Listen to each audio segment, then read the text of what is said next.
Samantala sa ibang balita, isang insidente naman po ng pagbabanta gamit ang baril ang naiulat po sa Barangay Ariston West sa Singan, Pangasinan. Ayon sa investigasyon, habang nagmamaneho po ng motorsiklo ang biktima, muntik niyang mabangga ang sospek na bigla umanong huminto sa tulay ng Barangay Bantoga.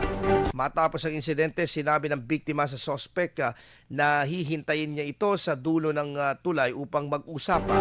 Pinigilan naman ng biktima ang sospek habang ito ay nakasakay na rin sa kanyang motorsiklo. Ngunit hindi ito huminto at tila may inilabas mula sa kanyang baywanga. Dahil dito humingi ng tulong ang biktima sa mga otoridad kasama ang opisyal at tinabol nila ang sospek. Nang malapitan, nakita nilang bumunot ito ng baril kaya agad siyang inaresto ng mga otoridad. Nakumpiska mula sa sospek ang isang kalibre 45 na baril at 7 bala.